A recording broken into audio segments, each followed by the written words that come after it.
읽으면 읽을수록 내가 보이는 거예요. 내가 소설을 읽고 있는데 소설이 나를 읽어주는 이런 체험을 한다는 거죠. 이 책에서 만난 사람들을 면면히 살펴보면 우선 표도르라고 하는 아버지가 나오는데요. 2명의 부인을 두고 3 아들을 둔 아버지인데 이 아버지가 오직 술과 돈과 여자를 밝히는 사람이에요. 그리고 사생아도 낳아서 사실은 이 4 아들이 있죠. 그런데 놀랍게 이 사생아에 의해서 죽음을 맞이하는 비극의 주인공이 됩니다. 그에겐 큰아들 드미트리가 있는데 이 드미트리는 퇴역 장교로서 이 드미트리가 아버지 재산을 달라고 요구하는 장면부터 이제 이 내용이 시작이 됩니다. 그래서 수도원에서 가족들이 모여가지고 결국 돈 달라는 얘기예요. 그런데 서로 갈등이 심화돼서 이 접점을 찾지 못하고 헤어지게 되죠. 둘째 아들 이반, 이 사람이 아주 냉철한 이성의 소유자입니다. 냉정한 무신론자죠. 그런데 내적 갈등이 아주 심한 현학적인 사람인데 형과 약혼한 카트리네를 사랑합니다. 예. 여기까지 보면 이제 우리 21세기를 살아가는 우리 시대에 우리가 흔히 TV에서 보는 막장 드라마를 보는 것 같아요. 예? 아니 나는 이 사람을 사랑하는데 이 사람은 저 사람을 사랑하고 막 이런 관계에 꼬이고 그렇습니다. 그렇지만 이제 셋째 아들 알료사와 여기에 또 대비되는 사생아 스머르 자카프, 이 사람 알료사는 여러분 아시는 것처럼 수도자입니다. 수도자가 어떤 사람이에요? 스스로 가난과 고독을 선택한 사람이죠.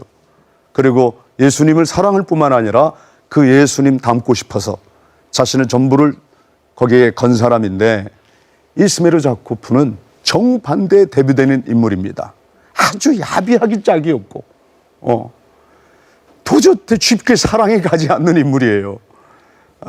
그런데 지금까지 말한 이 4 형제의 모습이 사실은 다 우리 인간들의 모습이라는 거죠.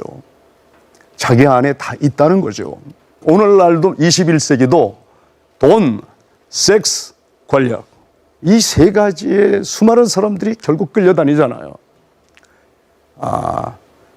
가라마조 북가의 형제들, 바로 이 3가지의 요소들을 씨줄 날줄 정교하게 엮어서 이걸 한번 읽기 시작하면 처음에는 좀 힘들어요. 처음에는 힘든데 이걸 계속 넘기다 보면 손끝과 팔뚝과 온몸까지 전해지는 전율 때문에 이걸 밤새워 읽게 됩니다. 이 가라마조 북가의 형제들 그 긴긴 1700페이지의 분량의 소설을 쓰면서 맨 첫 페이지에 하나의 미랄 이야기를 합니다. 요한복음 12장 24절을 거기다 썼습니다. 하나의 미랄이 땅에 떨어져 죽지 아니하면 하늘 그대로 있지만 죽으면 많은 열매를 맺느니라. 초월성 또는 영성이라고 이야기하는 지성을 넘어선 영성입니다. 감성을 넘어선 영성입니다. 그런 영적인 존재가 인간이라는 것입니다. 도스토옙스키가 바로 이런 체험을 한 거예요. 이 사람이 사형 집행 현장에서 구사일생으로 살아납니다. 만약 10분만 늦었어도 그는 이 세상 사람이 아닌 거예요. 총알이 장전되는 소리까지 들었어요. 그런데 사형 집행 정지 이 소리와 함께 살아났어요. 그리고는 유배를 당하죠. 가진 고생 다 합니다.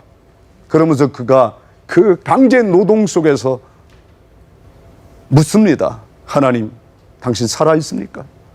당신은 누굽니까? 인간은 무엇입니까? 나는 누굽니까? 이런 궁극적 질문들이 쌓이고 쌓여서 어느 날 이 사람은 이런 거대한 작품을 우리에게 선물로 안겨주죠. 도스토옙스키는 그가 이런 말을 합니다. 예수 그리스도가 진리가 아니라고 주장하는 사람이 아무리 많더라도 나는 예수님 곁에 머물기를 선택할 것이다. 그렇게 도스토옙스키는 예수님을 사랑한 사람입니다. 이걸 전제하지 않고는 이 작품을 이해할 길이 없습니다.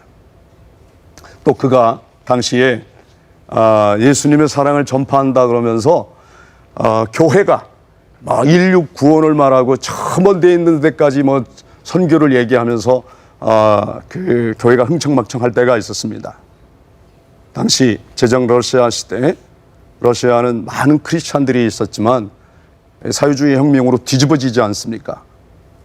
그때 교회가 교회다움을 잃었다고 아주 예리하게 날카롭게 또 지적하고 비판을 합니다. 저 먼 데 있는 사람을 구원하겠다고? 인류 구원을 인류 평화를 말하냐?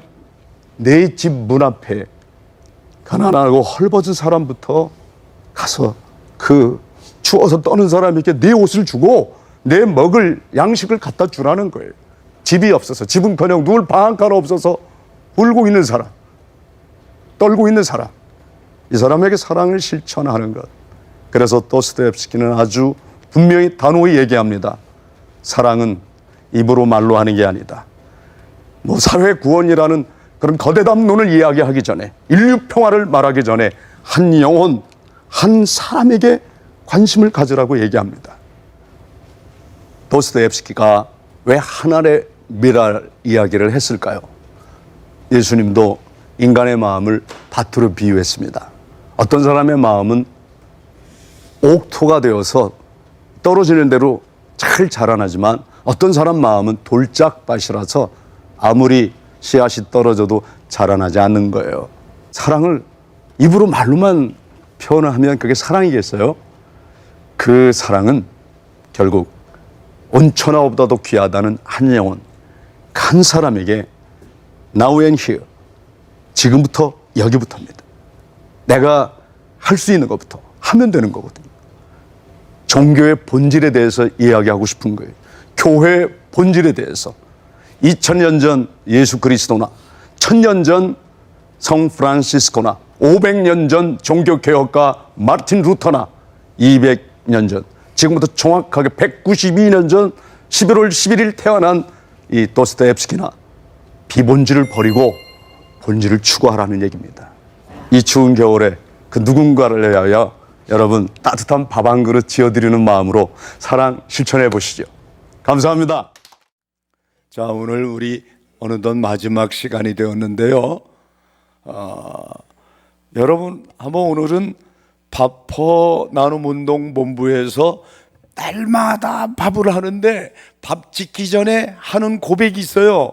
인사말 5마디를 반드시 나누고 나서야 봉사활동을 하거든요. 그 인사 한번 해볼까요? 예. 그러면 옆에 두 분 얼굴을 좀 마주 보실래요? 한번 이렇게 서로 예.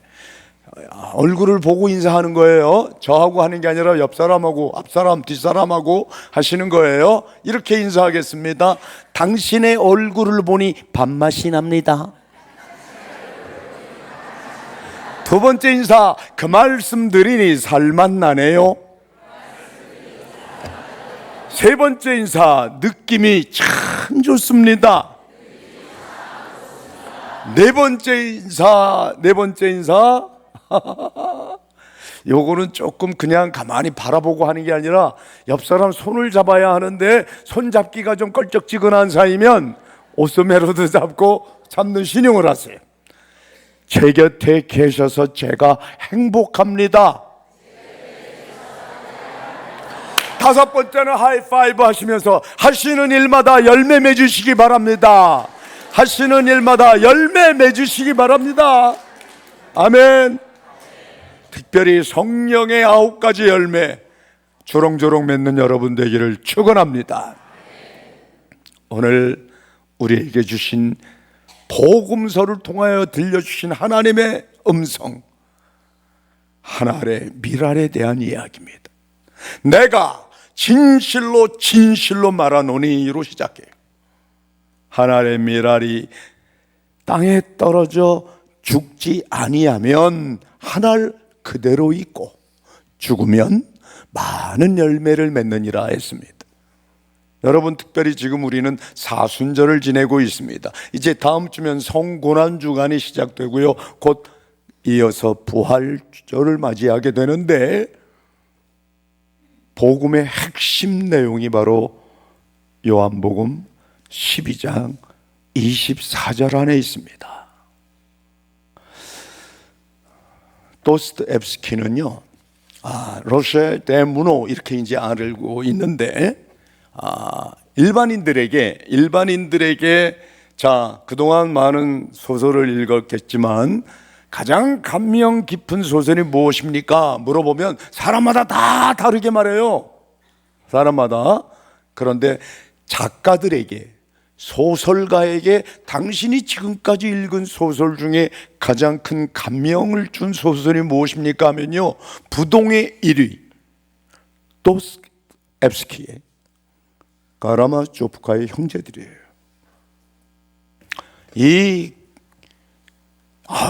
길어요. 몇 페이지라고요? 1700페이지 분량이 장편 소설이에요. 저는 이걸 5번을 읽게 되었어요. 왜 안 놀라시네? 그거 한 번도 읽기가 쉬운 게 아니에요. 5번 읽었다고 KBS TV가 저에게 출연 섭외가 온 거예요. 목사님이 나오셔서 성탄절 특집으로 TV 책을 말하다에 도스토옙스키를 좀 소개해 주세요. 그래서 제가 KBS TV를 통해 복음을 증거한 거예요. 예수님에게 한참해서. 아까 목사님이 KBS가 저렇게 해도 되는 거예요? 그러잖아요. 저게 방송에 안 잘린 게 신기하다는 거예요. 많은 사람들이 이거 보다가 이거 CBS야? CTS야? 근데 KBS가 1년에 한 번 정도는 이렇게 허락을 해요. 그때 저에게 부탁한 이유가 다른 거 아니에요. 러시아 문학을 전공한 사람, 러시아 문학 박사들이 좀 많아요. 제가 아는 사람도 2명 친한 사람이 있어요. 그런데 왜 문학도가 아닌 신학도인 나에게 이걸 부탁하냐고. 5번 읽었다고. 제가 처음 읽은 게 17살 때. 17. 뜻도 내용도 모르고 읽었어요, 그냥. 17살이 뭘 알겠어요. 하지만 그 1700페이지 분량의 마지막 장을 딱 넘기는 순간의 그 통쾌함, 잊을 수가 없어요. 이걸 내가 읽어내야 되나, 이걸 다 읽다니. 단편소설, 한국 문학 전집에 특히 단편 이런 것만 읽다가 장편소설을 마지막 뚜껑을 딱 덮는 순간, 저는요, 제가 콧물이 자꾸, 이제 그때 추운 겨울이었거든요. 콧물을 요즘 누가 이렇게 수건으로 닦고 휴지가 어디 있어요? 콧물 나오면 어떻게 했습니까? 이렇게 했지. 이렇게 팔뚝으로. 저는 콧물인 줄 알고 있었어요. 근데 다 뚜껑 덮고 나서 봤는데 코피가 터진 거예요. 그것도 모르고 빠져들었던 거예요. 너무 감동을 받았어요. 그 기억을 잊을 수가 없어요. 그게 다예요. 17살 땐. 2번째 읽을 때가 제가 장로회 신학대학교 입학하고 25살에 2번째 읽었어요. 32살 다일 공동체를 시작했어요. 그때 3번째 읽고, 40대 4번째, 50대 5번째 읽었는데 그걸 KBS가 알고 소개하라고 한 거예요.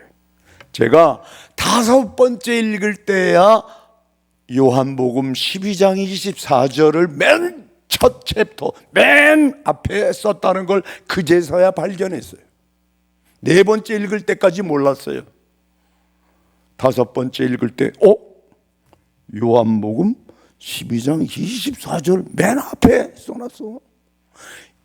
오늘 본문 말씀, 이 한 말씀을 증거하고 싶어서 도스토옙스키는 당장 1700페이지 그 긴 이야기를 풀어냈던 거예요.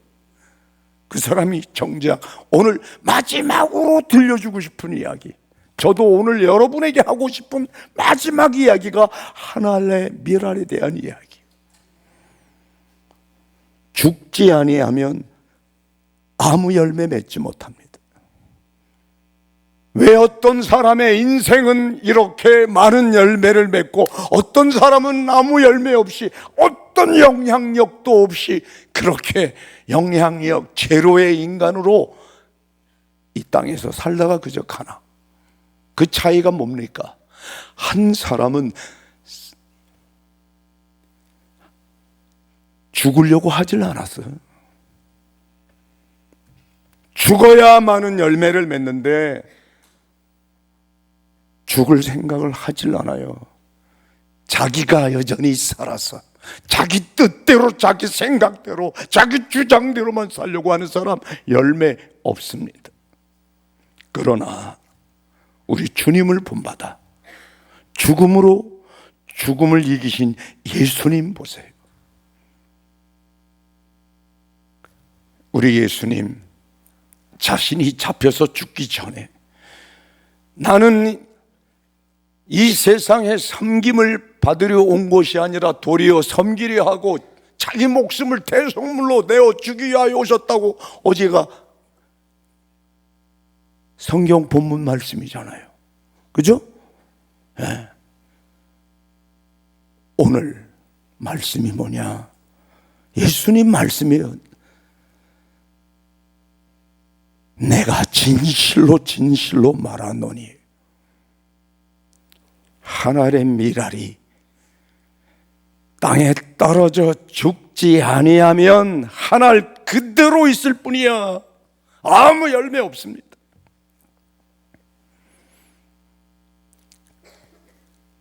떨어져 죽으면 많은 열매를 맺는다 했습니다. 여러분, 자기 생명을 사랑하고자 자기 생명만 어떻게 하면 더 연장시켜 보겠다고 한 사람들은 아무 열매 없이 그렇게 죽어갑니다. 죽습니다. 그게 인생이에요. 그런데 살고자 하는 자는 죽는데 죽고자 하는 자는 살더라 이 말입니다.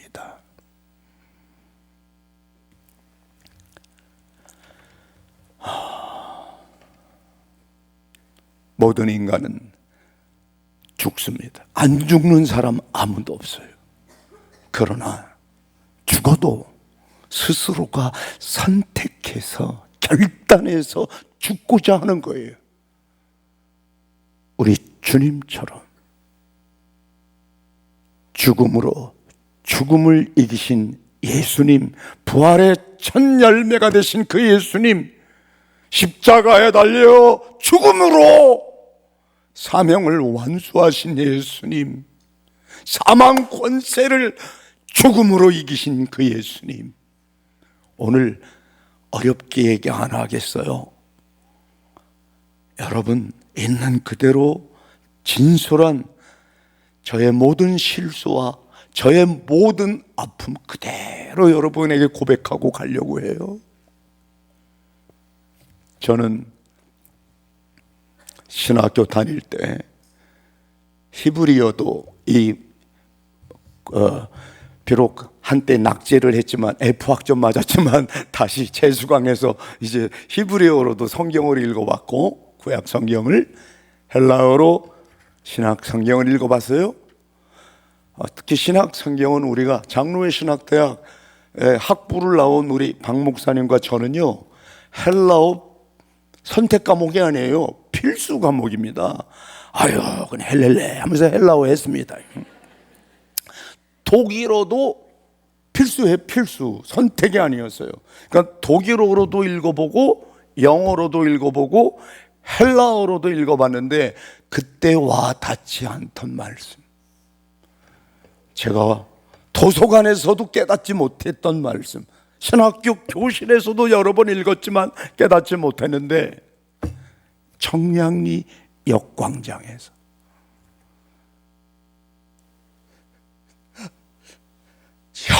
거리에 역광 광장에서 이 말씀이 내 심은 골수를 쪼개며 들어와요. 내 양심을 다시 새롭게 일깨워 주는데 목소리 크게 해서 하나님 이제야 깨닫습니다. 목사 된 지 여러 해 지난 다음에요. 목사 되기 전에 깨달았으면 얼마나 좋을까요? 신학교 다닐 때 깨달았으면 얼마나 좋을까요? 전 그제서야 처음으로 머리가 아는 가슴으로 이 요한복음 12장 24절 말씀이 가슴에 들려왔어요. 이 머리에서 가슴까지 오는데 이렇게 긴 시간이 필요했어요. 여러분, 제가 여러분들에게 여러분 아름다운 세상입니다 이렇게 인사를 드리는 건 제가 그만큼 환경이 좋아져서가 아니에요. 제가 이 아름다운 세상을 깨달은 건 가장 비참해졌을 때, 실패와 실패 또 실패, 좌절의 연속일 때, 그때 저는 어머니에게도 인정받지 못했고 사랑하는 아내로부터 이혼을 요구받을 때예요. 혹시 여러분의 아내나 여러분의 남편이 우리 이혼하자 이런 얘기 들어봤습니까? 혹시 들어본 분 손 듣기가 좀 그런가? 저 정식으로 2번이나 당했어요. 정식으로. 그냥 지나가는 말로 우리 이제 그만 살아 화가 나서 하는 말이 아니라 아내가 다 서류를 준비해 가지고 와서 여보 여기 도장 찍어 나랑 가정법원 한번 같이 가면 돼 그러더라고요. 이혼을 요구했어요. 비참했습니다. 저 그때 깨달은 게 이 말씀이에요. 혹시 저랑 같은 처지에 있었던 사람 더 공감이 팍팍 될 줄로 믿습니다. 딴 데 쳐다보는 거 봐. 사실 나도 그랬는데 이제 그런 안 그런 사람이 어디 있어요? 뭐 다 살다 보면 그런 일 저런 일 다 겪는 거지. 그렇죠? 저분도 맞아 내 얘기야 그러네 이제. 참 여러분, 제가 이 세상에서 가장 사랑한 여인이 2분이 있습니다. 한 여인이 어머니요, 한 여인이 제 아내인데 저를 이 세상에서 가장 사랑한 사람인데 가장 큰 고통을 준 분도 이 2분입니다. 저 아주 미칠 뻔했습니다. 장로님 공감이 가십니까? 맞죠? 나를 가장 힘들게 하는 사람이 누구예요? 내가 가장 사랑한 사람이요, 나를 사랑한 사람이에요. 동네 아저씨들이 주는 고통은 고통이 아니야. 저 담배가게 아저씨, 저 설렁탕 파는 아줌마, 그분들이 나에게 주는 고통은 고통이 아니야. 가장 사랑하는 사람이 주는 고통. 그죠? 저는 과부의 자식이잖아요. 편모스라에서 자랐습니다. 그 어머니가 오직 훌륭한 목사 되려고, 어머니는 그때만 해도 대형 교회 목사가 가장 훌륭해 보여. 어머니 눈에는 그런 목사가 되길 바라셨나 봐요. 그런데 제가 독일 유학 포기하고 청량리 뒷골목에 가서 홀몸 어르신들 노숙자들 밥을 해주고 있으니까 어머니가 탄식을 합니다. 그래, 1년은 가지고 2년도 참자, 3년도 참았는데 5년 참고 폭발하셨어. 6년째 될 때 어머니가 이러려고 장로회 신학대학교 대학원까지 남았냐? 네가 하는 일은 초등학교 안 다닌 사람도 할 수 있어. 그러려고 대학원까지 공부하고 그러려고 유학까지 갔다 오려고 그랬냐? 그러면서 가장 아픈 구석을 찔러요. 어머니가 지친 어머니는 봉양 안 하고 무이탁 노인을 섬긴다고? 너 이제 나한테 용돈 줘봤냐? 난 네 아내가 주는 용돈 목구멍에 안 넘어간다. 좀 아들로부터 좀 받아보자. 아들, 너는 허구한 날 거지들 반만 해주냐? 와, 어머니 틀린 말 없어요. 그런데 저로 하여금 다일 공동체 문 닫으라니, 다일 공동체 뭔지 그런 걸 하고 앉았냐고. 너도 목회를 해라, 목회. 그래. 어머니, 제가 하는 일이 목회가 아닙니까? 거지들 밥 주는 게 무슨 목회냐? 어머니는 목회라고 생각을 하는 거예요. 그러면서 어머니는 저한테 이제 내가 마지막으로 말한다. 시한부를 정해놓더라고요. 몇 월 며칠까지 바퍼 문을 안 닫으면 내가 집을 나간다 그러더라고요. 아이고, 제가 사춘기 시절에는 걸프 타면 가출해가지고 우리 어머니 속 많이 썩었어요. 제가 어제 가출한 얘기까지 했잖아요. 그런데 또 이제는 어머니가 집을 나가시네. 애는 누가 봐요? 그때 애가 둘이나 있었어요. 저 일찍 결혼해서 25살에 결혼했어요. 애가 애를 낳은 거지. 그때 두 아이가 있었어요. 나중에 하나님이 한 아이를 더 주셨습니다. 큰 아이하고 셋째 아이하고는 13살 차이예요.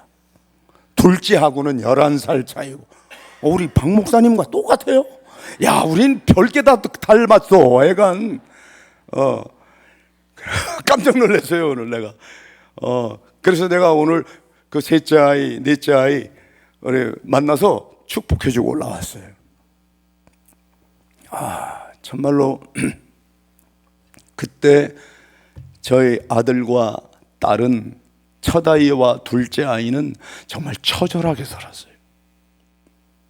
엄마는 직장 생활 한다고 아침에 나가면 밤늦게 와. 아버지라는 사람은 일주일에 하루 아니면 열흘에 하루 집에 들어와 옷만 갈아입고 가. 아이들이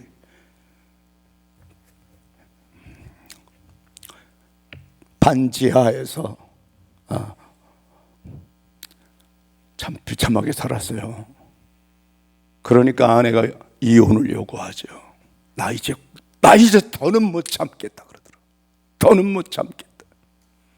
벌써 이게 몇 년째야. 당신이 생활비 한 푼 안 주게 지금 몇 년째냐고.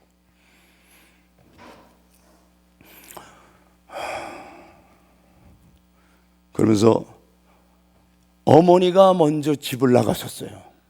어머니가. 왜? 집사람이 이혼 요구할 걸 알고 미리 선수 친 거야. 어머니가 저희 시집간 누님 댁으로 아예 다 짐을 싸서 옮기셨어요. 이제 내가 너를 내 아들로 여기지 않는다. 아이고, 훌륭한 목사님들하고 모태 안에서부터 기도하고 저렇게 눈물로, 과부의 자식, 내가 그렇게 눈물로 기도했구만. 저 자식은 겨우 그지들 반만 해준대. 사창가에 가서 지금 뭐 하는 짓이야 이러고 있는 거예요. 그 어머니가 울면서 집을 나가셨어요. 그래서 어떻게 해요? 청량리에서 그날도 저는 가서 밥을 해드렸어요. 지금은 늘 날마다 수십 명 자원봉사자들이 오지만 자원봉사자 한 명도 없는 날이 많았어요. 제가 혼자 가서 밥 짓고, 제가 혼자 설거지하고, 그리고 어머니가 가신 우리 누님 댁으로 터벅터벅 걸어갔습니다. 청량리에서 상계동까지. 꽤 먼 거리예요. 가서 어머니, 애는 누가 봅니까? 송아지는 누가 키워요? 어머니가 집에 들어오셔야, 애들 봐주셔야 집사람이 직접, 내가 이것 좀 봐. 너는 내가 이런, 그러면서 어머니가 그때 저에게 한 말이, 내 아들이 마등거사가 될 줄 몰랐다 그래요. 마등거사. 마등 거사가 뭡니까? 그랬더니 마누라 등쳐먹는 거사. 야, 너는 왜 네 아내 직장 내보내가지고 아내가 벌어서 애들 교육, 넌 뭐 도대체 신학교 다닐 때부터 왜 네 아내가 벌어서 그렇게 살게 하냐? 이젠 네가 저 자식을 책임져야지. 이게 뭐 하는 짓이야? 그만해. 그때 어머니 말대로 그만하면 오늘 다일 공동체 없어요. 다일 천사병원 없고, 다일 작은 천국도 없고, 설곡산 다일 공동체 없고, 중국, 베트남, 캄보디아, 필리핀, 네팔, 탄자니아, 우간다, 과테말라 다일 공동체 다 없는 거예요.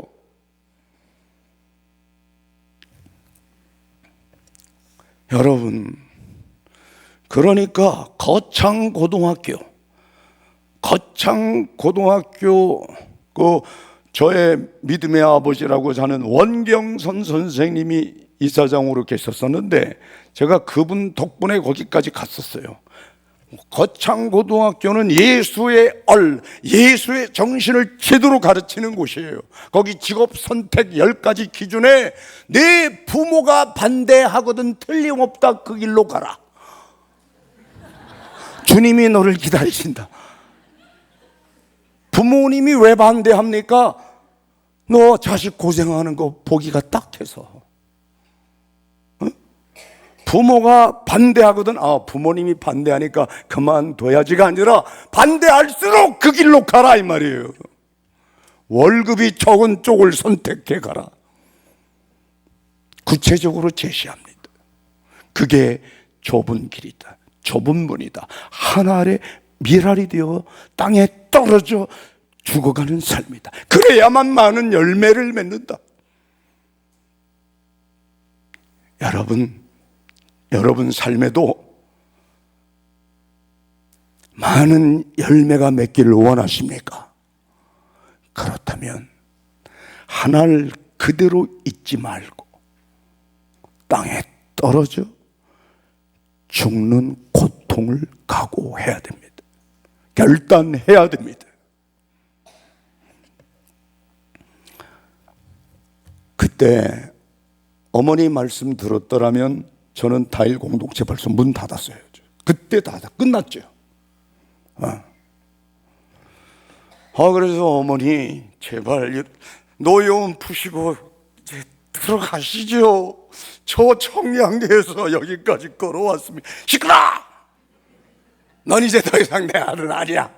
내가 지금 몇 년을 참고 몇 년을 기다리고 그만하라고까지 날짜까지 제시했건만 너는 끝까지 이미 말 듣지 않다가 잘한다 이제. 아이고, 그러면서 어머니가 문 꽝 닫았어요. 누님은 나오지도 않아. 난 누나가 나와 말릴 줄 알았어. 그런데 터벅터벅 상계동에서 수유리까지 또 걸어갔습니다. 차비도 없어요.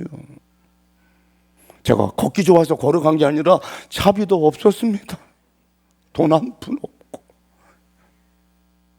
먹은 건 없고 배는 고프고 다리는 떨리고 터벅터벅 지쳐서 갔는데 그때 집사람이 어디 갔다 이제 와. 애들이 다 잠들었어요. 당신 어머니 누님 댁으로 간 거 알지? 나 지금 갔다 오는 길이야. 그랬더니 아내가 여봐, 다 읽고 도장 찍고 나랑 법원에 한 번만 가.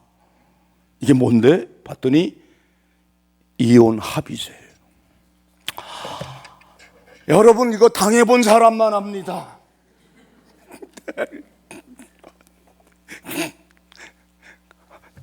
아내가 이혼을 요구해.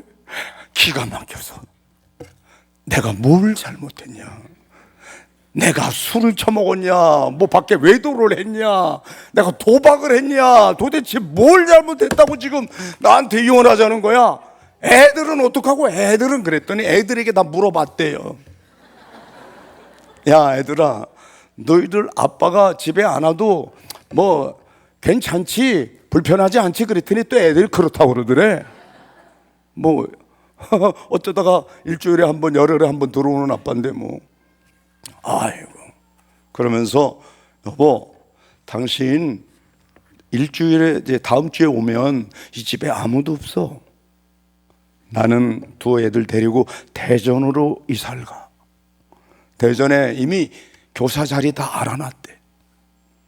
왜냐하면 저희 처갓집 식구들이 다 대전에 살아요. 그래서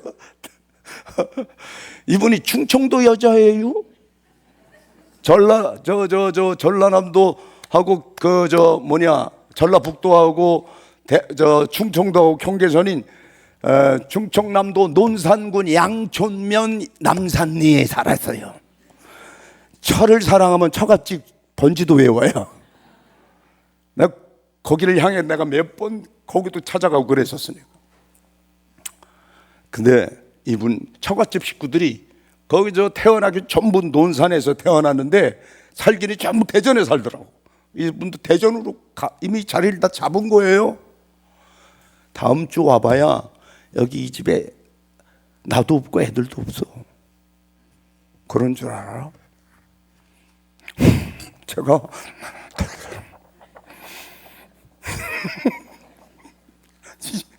내가 기가 막히더라고. 하루아침에. 여러분, 근데 그때 찾은 세상이 아름다운 세상입니다. 그때 발견한 게 이 깨달음이에요. 하늘의 미랄에 대한 비유가 그제서야 머리가 아니라 지식으로 아니라 가슴으로 내 영혼 깊이 말씀이 깨달아지더라. 이런 깨달음이 여러분 모두에게 있기를 간절히 바랍니다. 그래서 이제 저는 또 거기서 수유리에서 청량리까지 걸어갔죠. 더벅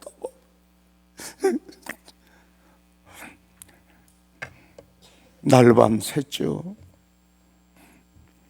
지치면 땅바닥에 주저앉고, 더 지치면 길바닥에 눕고, 노숙자처럼 똑같이. 그러다가 다시 일어나서 걷고, 걸어서 어디 왔겠어요? 청량리. 그때 여러분 이 교회 이재철 목사님도 왔다 갔다 그랬죠? 기억나요? 몇 년 전에 왔어요?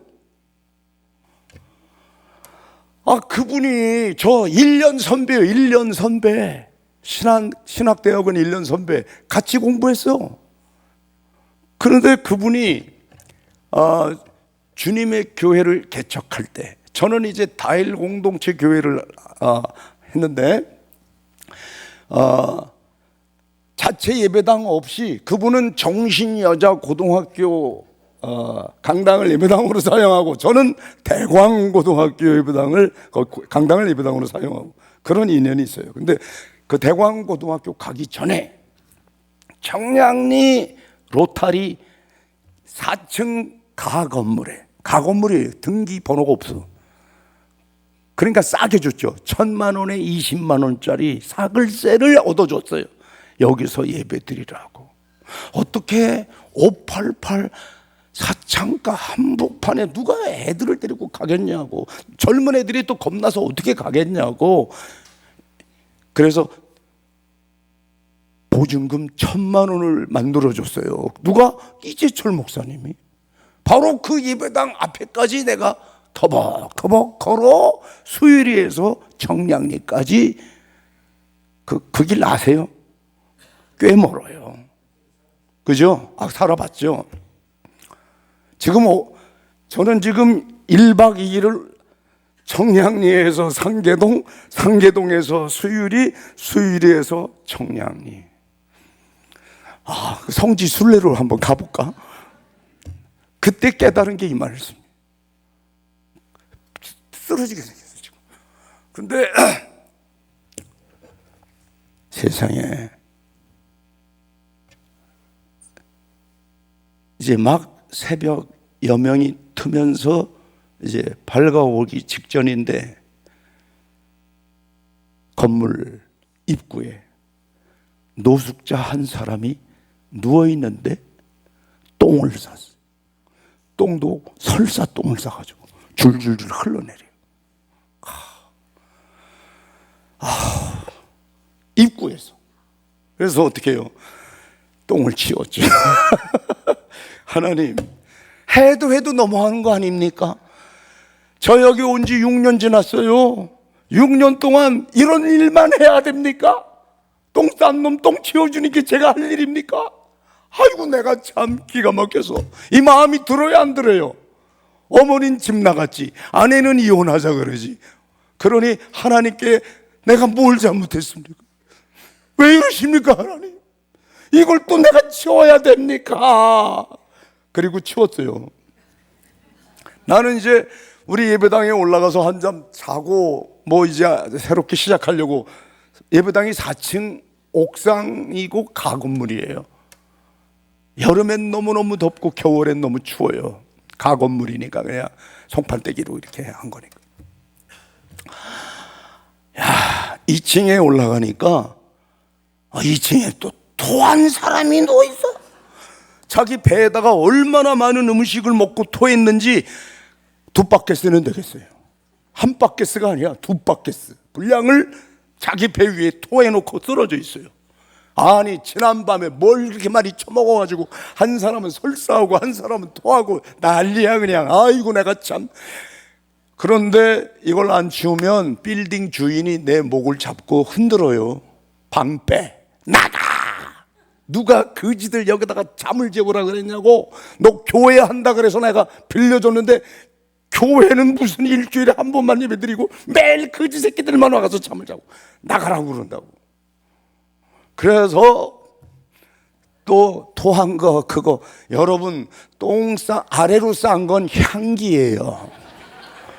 입으로 토한 건 악취야, 악취.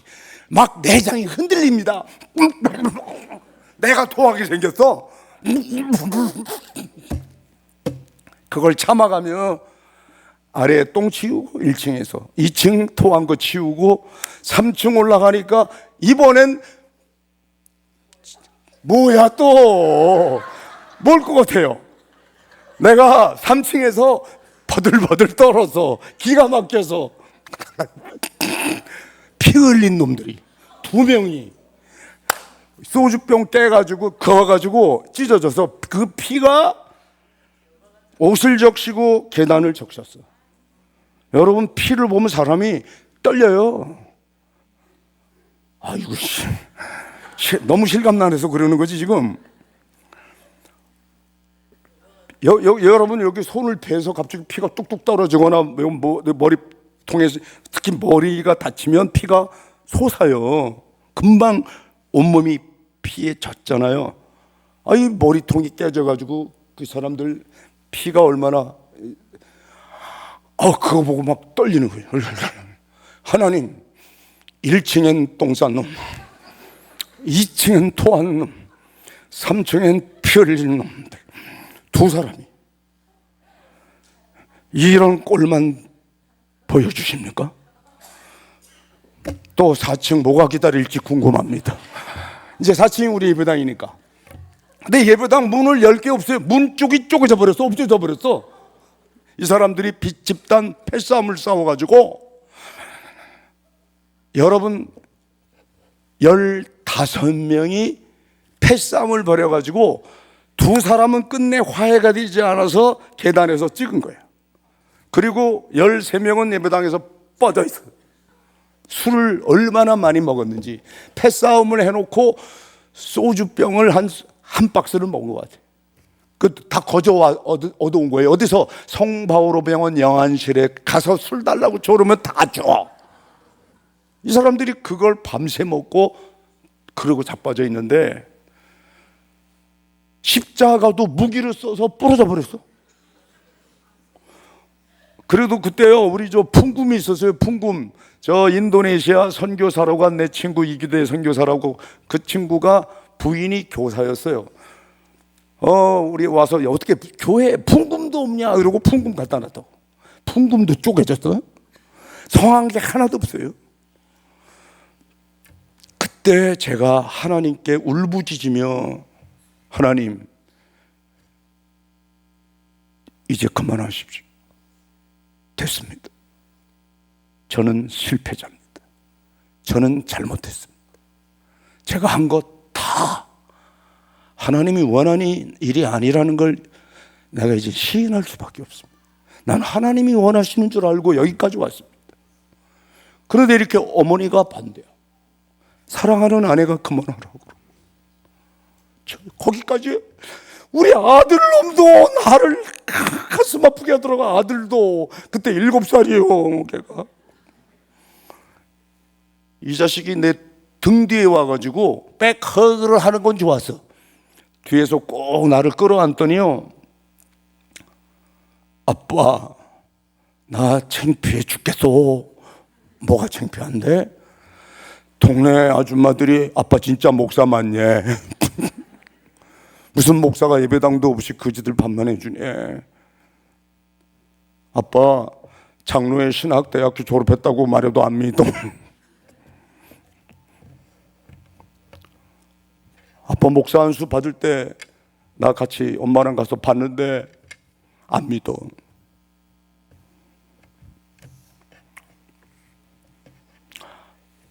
제가요 한마디로 요약하면 뭐예요? 죽고 싶어요. 차라리 죽고 싶단 마음이 들어요. 자살에 대한 충동이 다 생기더라. 이렇게 사느니 죽어버려 그냥. 그때 깨달은 게 하나의 미랄이 아닙니다. 그냥 실망, 절망, 좌절 이것밖에 없어요. 나는 실패한 인생이다.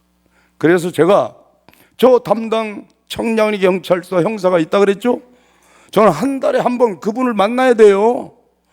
저는 운동권도 아니고 좌파가 아니에요. 그런데 이런 일 하는 사람은 모두 좌파로 인정되던 때야. 그때가 그 시절이.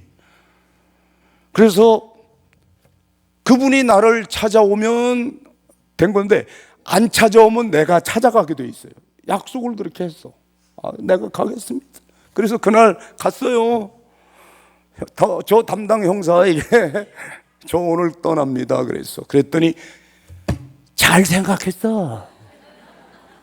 형사가요 예수 안 믿는 사람인데 성경을 잘 알아요. 또 말을 해도요 성경 비유로 얘기하는 거야. 거기는 씨를 뿌릴 밭이 아니야.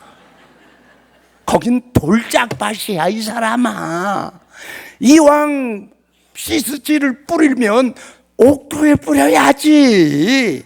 아파트촌에 가서 개척교회를 했으면 네가 벌써 수백 명을 모았겠다. 야, 어머니 말씀 들어.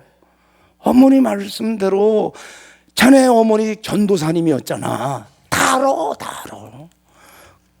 그런데 이분이 나더러 생각 잘했대요.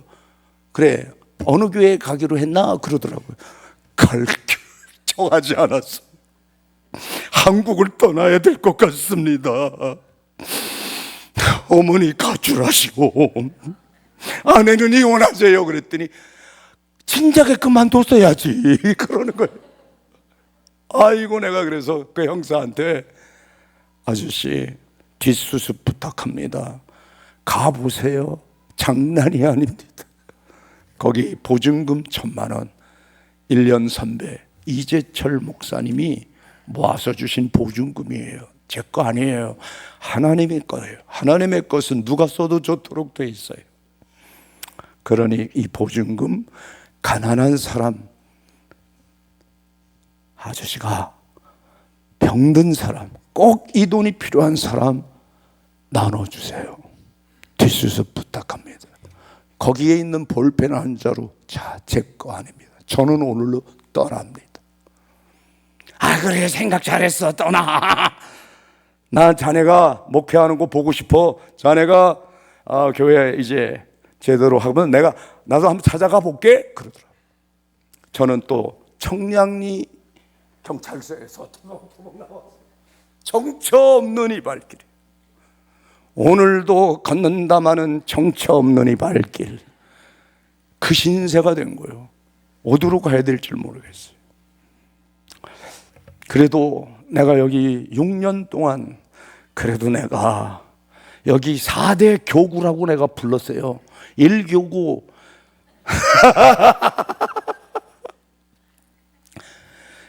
여러분 경동시장이라고 들어봤죠? 한약방 많고 재래식 시장이 있는 경동교구, 거기가 내 1교구예요. 교구원 한 명도 없어. 내가 안에 부른 것뿐이에요. 2교구 청량리 야채시장, 3교구 청량리 수산물시장, 4교구 인간시장 588. 여기를 한 바퀴 다 돌고 이제 떠나는, 그래도 6년간 내가 여기서 매일 밥을 했는데 이제 오늘로 끝이다. 그리고 이제 한 바퀴 돌고 청량리요, 안녕. 나는 앞으로 청량리를 향해 오줌도 안 눈다. 내가 다시 청량리를 찾아올 일은 없다. 안녕. 내 청춘 다 가버렸다. 32살이에 와서 내가 지금 38에 이게 뭐냐? 실패자로 간다.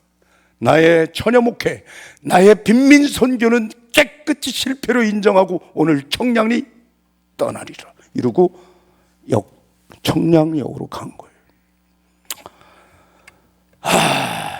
청량리 한 바퀴 돌아보니까 세상에, 지금은 다 재개발했죠. 그 당시까지 청량리는 서울 부도심권 중에 가장 낙후되고 지저분한 건물, 낡은 간판이 너무 많았어요. 가로수들도 다 지치고 병들어 보여. 제가 병들으니까, 제가 지치고 나니까 내 눈에 들어오는 모든 게 다 지쳐 보여요. 쭉 찾아가지고 걸레. 청량리에 선한 것이 없나니 하나도 없네. 동네 이름은 청량한데 왜 이렇게 쓸만한 게 하나도 없고, 아이 빨리 가자. 시계탑을 보니까 시계가 정오를 가리켜. 정오. 왜냐하면 정시에 춘천 가는 경춘선 열차가 떠났어요. 다음 1시간도 지체하기 싫어서 그 정오에 떠나는 걸 타려고 죽어라 뛰었습니다. 막 뛰었는데 열차가 또 그 순간에 막 움직여. 그래서 간신히 뛰어가지고 올라탔습니다. 이러고 조금 낌새가 이상해서 이거 경춘선 맞나요? 춘천 가는 거 맞아요? 그랬더니 태백 가는 거래. 되는 일이 없어요. 어떡하지?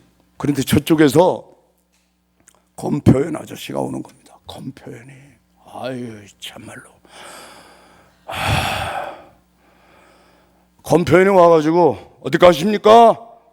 저 아무리 그때 막 온몸을 뒤져봤는데 한 푼도 없습니다. 저 지금도 제 주머니에 한 푼도 없습니다.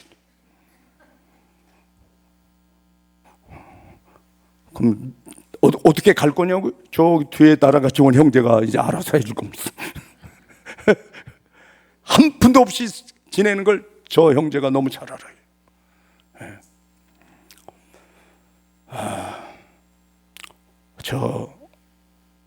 제가 그냥 열차 안 놓치려고 막 뛰다가 표를 끊지 못하고 무임승차 했단 말입니까? 어떻게 하다 보니 그렇게 됐습니다. 한 푼도 없이 탔네요. 자, 그때 그 양반이 저를 벌레 보듯 보더라고. 저 목사님 잠깐. 자, 제가 검표연이고 이분이 최일도 대역입니다. 이렇게 저 그때요 여기 와봐요. 정말로. 자, 제가요 검표연이고 이분이 누구예요? 최일도. 그 당시 최일도. 저를요 검표연이 이렇게 잡아가지고 여러분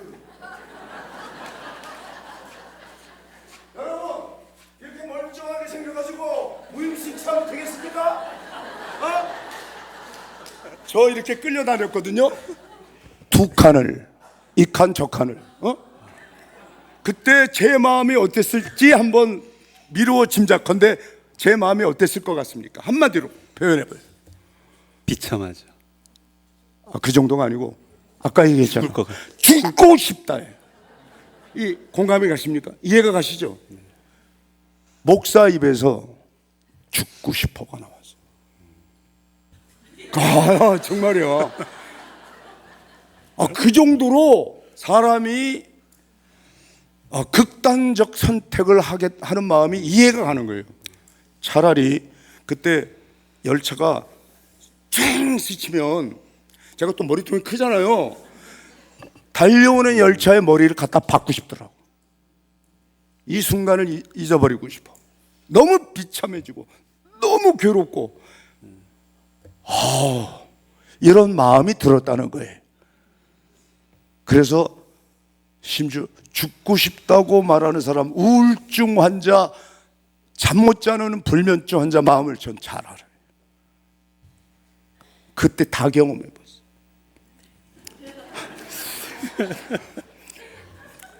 이분은 아직 그거 경험 안 했을 거야. 주변에 너무 선하고 착한 분이 많아가지고 제가 한번 내가 물어볼게요. 혹시 사모님이 이혼하자고 한 번이라도 해본 적 있어요? 없어요? 한번 밝혀봐, 사실대로. 없습니다. 아이고, 역시 착한 사람은 이런 고생을 안 시켜. 저는 모난 데가 많아서 하나님이 그렇게 깎아버렸어요. 하나님 발길이 채워가지고 이제 내려가세요. 우리 제일 또 대역을 한 방수성 목사님에게 박수 한번.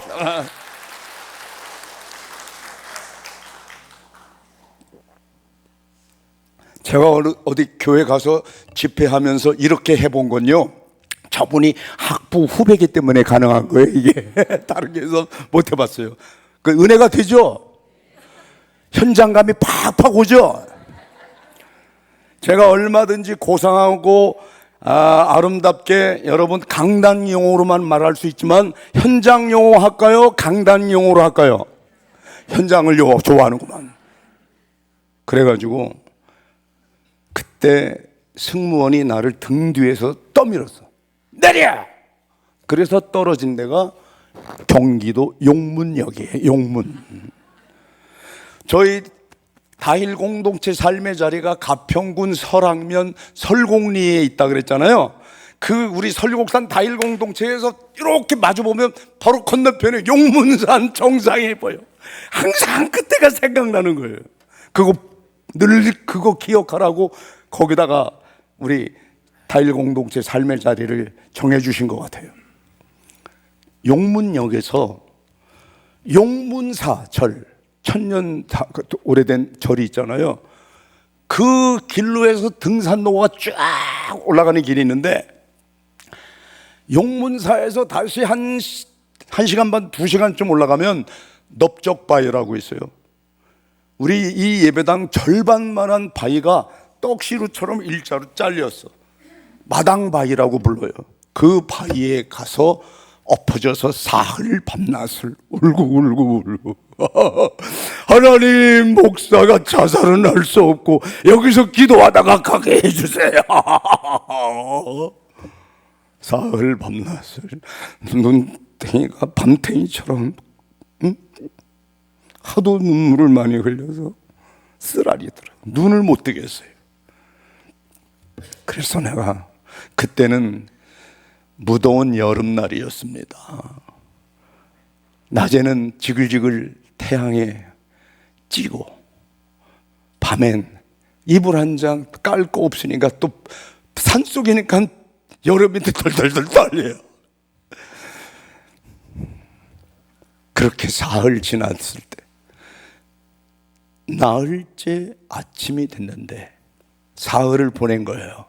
그렇게 울며 기도하다가 그때 깨달은 게 오늘 요한복음 12장 24절의 말씀이었어요. 끝까지 들어봐야 되겠죠? 네. 눈을 못 뜨니까 눈이 안 떠지네. 눈이 아파가지고 하나님, 이제 눈 뜨는 것도 힘드네요. 이대로 데려가 주세요. 그런데 코가 열려요. 코가. 여러분, 사흘만 굶으면 코가 개코가 돼요. 냄새가 기가 막히게 포착이 되는 거예요. 어디서 밥 냄새가 난다.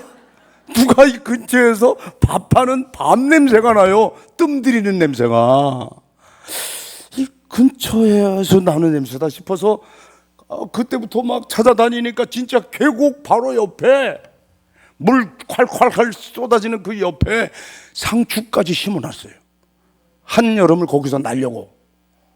할아버지 한 분이 텐트를 쳐놓고 밥을 뜸들이고 있어요. 그래서 한 수저 얻어먹으려고 그 할아버지 곁에 가서 제가 그래서 넉살은 좋아서 인사부터 했어요. 할아버지 안녕히 주무셨어요? 그리고 밥을 본 거야. 이렇게. 그랬더니 할아버지가 눈치가 구단입니다. 딱 하는 첫 마디가 너 도둑놈이지 이러더라고. 저 그런 사람 아닙니다. 그랬더니 뭐가 아니야. 지금 밥 얻어먹겠다는 거 아니야. 밥 도둑놈이잖아 이놈아. 젊은 놈이 지가 노동하고 열심히 벌어먹을 생각을 해야지 이 노인네 밥을 네가 얻어먹겠다는 거냐 이놈아. 나는 역시 안 되는구나. 하나도 되는 일이 없다. 그리고 돌아가서 이제 다시 기도하는 바위로 가려고 싹 돌아가는데 할아버지가 불러요. 아 젊은이 일로 와봐. 일로 와봐. 갔더니 내가 그렇게 인심이 야박한 인간이 아니다. 세상에 공짜는 없다. 너희 밥 한 그릇 먹는 대신 내 부탁 하나 들어줘. 어르신 부탁이 뭡니까? 밥 얻어먹는 주제에 제가 꼭 부탁을 들어야죠. 무슨 부탁이신데요? 뭐 심부름 시킬 거 있나요? 그랬더니 이분이 하는 말이 너희 밥 먹고 청량리 가라. 아니 갑자기 그 노인네 입에서 청량리를 가라니까 내가 얼마나 놀라겠어요. 청량리는 왜요? 그랬더니 이분 하는 말이 거기 최일도라고야. 밥 거저주는 놈이 있어. 최일도 찾아가.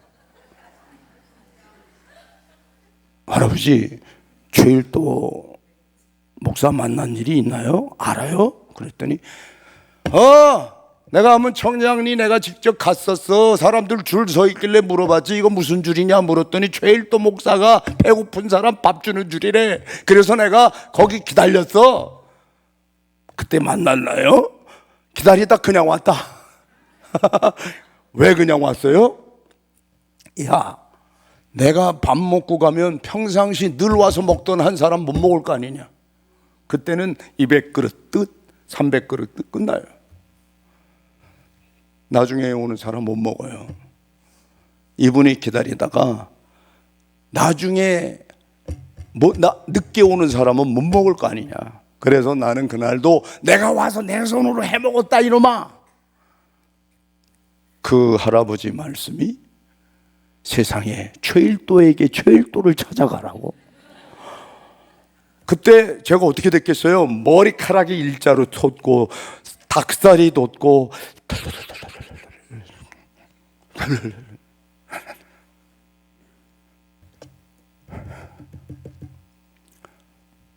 저는 태어나서 처음으로 하나님 음성을 들었습니다. 그때 용문산 할아버지가 하신 말씀을 하나님이 제게 주신 말씀으로 들은 거예요. 저는 뭐 무슨 자다가 무슨 신령한 계시를 받고 뭐 이런 홀리 멋지고 나는 평생에 한 번도 들어본 적 없어. 방언도 못 해봤으니까. 내가 방언 못한 건 우리 박 목사님이 신학교 때부터 내가 부흥회 하는 걸 들어가지고 잘 알더라고. 내가 헬라어로 주기도를 외웠는데 방언 통변한다는 사람이 최일도 목사는 특별히 여자를 조심하라고 했습니다. 돈을 멀리하고 명예만 멀리하면 하나님이 크게 쓰신다고 했습니다. 내가 지금 헬라어로 주기도문 외웠어요. 그 방언 통변의 은사를 받았다는 분이 쓸데없이 지 생각을 얘기하고 그걸 계시라고 그러고 앉아. 물론 여러분 중에서 하나님께서 그렇게 세상은 알아듣지 못하는 이상한 언어로 기도하는 은사 주신 거 저도 인정해요. 제 아내도 가끔 하니까 찬송도 부르고 그래요. 그런데 사람들 앞에서는 한 적 없어요.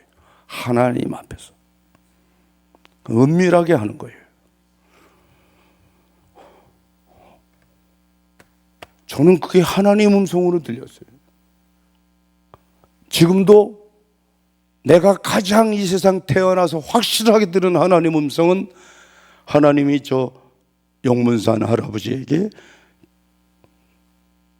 청량리로 가라, 최일도 목사 찾아가라. 저는 그래서 다시 거듭난 사람입니다.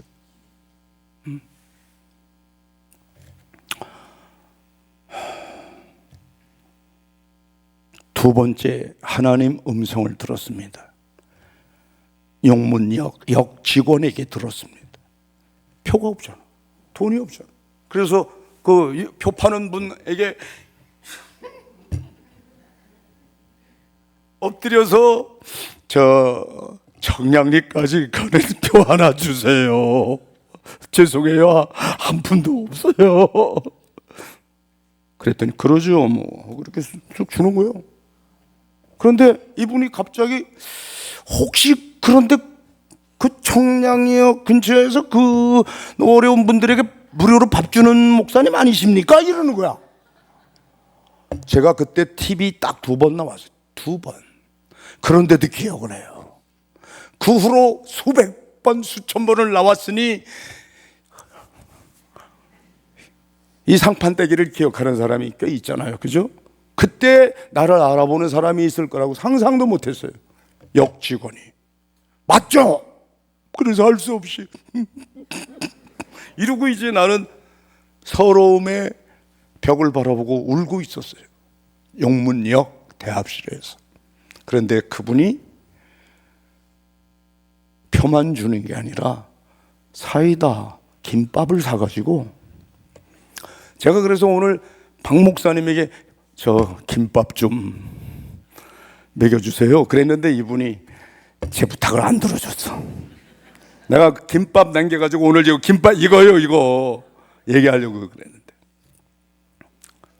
그때 그 역 직원 매표소에서 표 팔던 직원이 하나님 음성처럼 들려요.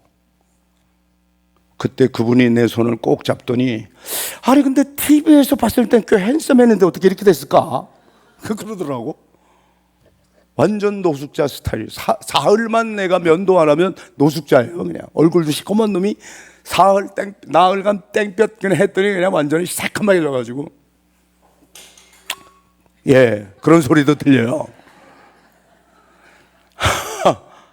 제가 그때 그 역직원에게 어떤 말을 들었냐면 목사님 많이 힘드시죠? 지치셨네요. 힘을 내셔서 좋은 일 계속 하셔야죠. 하나님 음성처럼 들었어요. 아, 힘을 내서 계속 하라시는구나. 그래서 그분이 주신 김밥 사이다 한 모금 마시고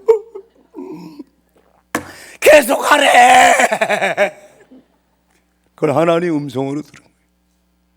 그리고 김밥 한 줄 다 먹었더니 이미 청량리, 그렇게 용문하고 청량리가 멀지 않아요? 가까워요. 그래서 청량리역에 딱 내려가지고 세상에 그때 제가 해주던 밥을 먹던 무이탕 노인 노숙자가 하필이면 청량리역 임시 매표소 앞에 다 모여 있어. 이분들이 나를 보더니 바포 도망갔다는 소문 들리더라. 야, 너 때문에 나흘 한번 먹었자. 예, 도망갔다 옵니다. 도망갔다 옵니다. 여러분 반갑습니다. 감사합니다. 사랑합니다. 축복합니다. 뼈가 으스러지도록 한 분 한 분들을 가슴 깊이 안아드렸어요.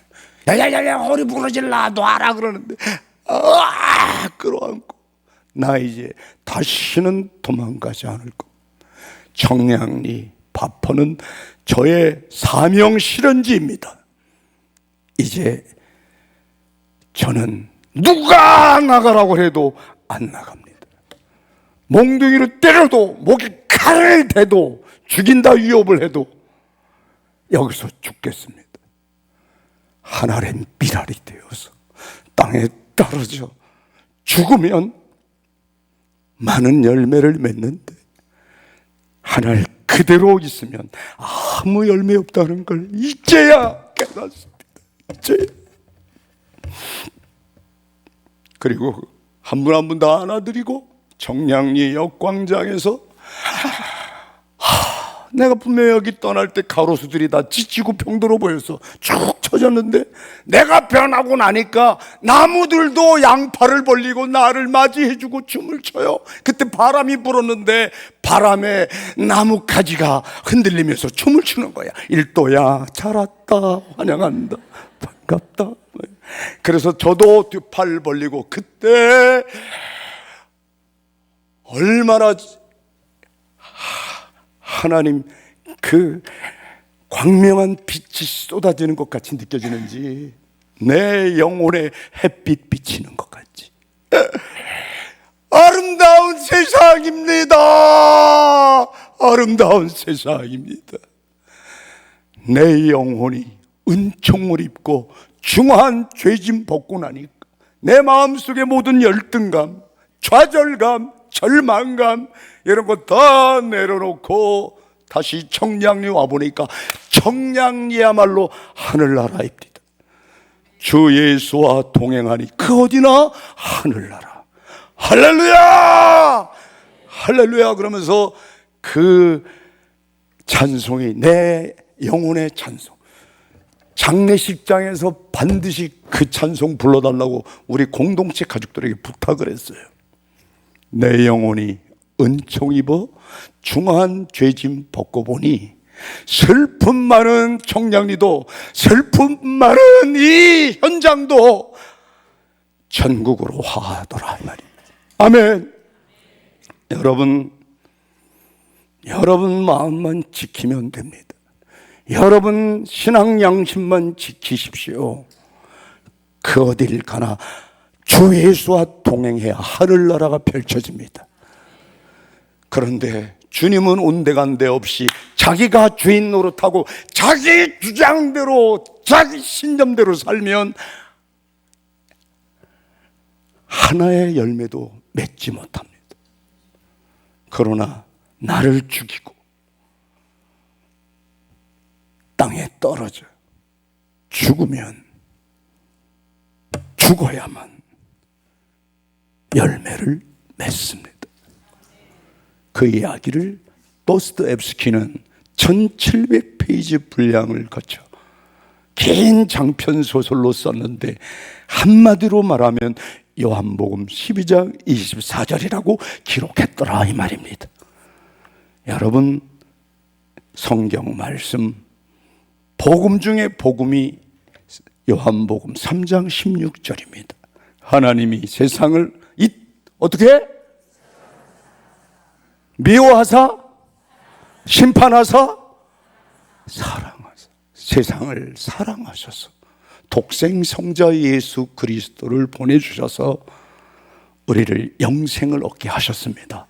그 예수님이 죽음을 죽음으로 이기셔서 부활의 첫 열매가 되어주셔서 이렇게 울산 연폭교회도 세워주시고 이곳에서 주 예수와 함께 천국을 누리라고 여러분들에게 이런 귀한 말씀 주신 줄 믿습니다. 오직 말씀으로 오직 은혜로 하늘의 미랄이 되셔서 여러분 가정도 천국이 되기를 바랍니다. 여러분의 일터마다 천국 되는 역사는 단 하나입니다. 여러분이 죽으면 됩니다. 하늘의 미랄이 되기만 하면 놀라운 생명의 역사가 일어납니다. 저는 그때부터 어디를 가나 아프리카를 가나 저 캄보디아를 가나 과테말라를 가나 아름다운 세상입니다 이렇게 고백하는 겁니다. 주 예수와 동행하면 그 어디나 하늘나라 될 줄 믿습니다. 여러분, 저는 그때 먹은 게 라면입니다. 얼마나 라면이 황홀한지. 그래서 그때부터 저는 라면을 먹을 때마다 그냥 라면이 아니라 주님과 함께 라면. 제가 먹어본 라면 중에 가장 황홀한 라면, 어떤 라면? 주님과 함께 라면. 오늘 집에 돌아가서 라면 한 그릇씩 드시고, 이 라면이 주 예수와 동행하는 라면. 아멘. 주님과 함께라면 어떤 시련도 역경도 극복할 줄 믿습니다. 저 그때 죽고 싶었어요. 죽을 생각 외에는 없었어요. 그 정도로 비참했어요. 어머니 집 나가시지, 아내 이혼하자 그러지, 아들놈은 창피하다 그러지, 어떻게 살아요? 그런데 그때 깨달은 말씀이 1도야. 진실로 진실로 내게 이른다. 한 알의 밀알이 땅에 떨어져 죽지 아니하면 그대로 있어. 아무 열매 없어. 죽으면 많은 열매를 맺느니라. 기도합시다. 하나님, 오늘 사흘간의 성회를 마치는 시간, 하나의 밀알이 되고자 다짐하고 결단하는 심령들이 있습니다. 주님 함께 해주시옵소서. 가정의 밀알 되게 해주시옵소서. 직장의 밀알 되게 하시고 우리 울산연포교의 밀알 되게 하시옵소서. 그래하여 많은 열매를 맺고 특별히 성령의 9가지 열매를 주렁주렁 맺는 귀한 하나님의 자녀들로 축복하여 주시옵소서. 예수님의 이름으로 간절히 기도합니다. 아멘. 할렐루야. 할렐루야. 할렐루야.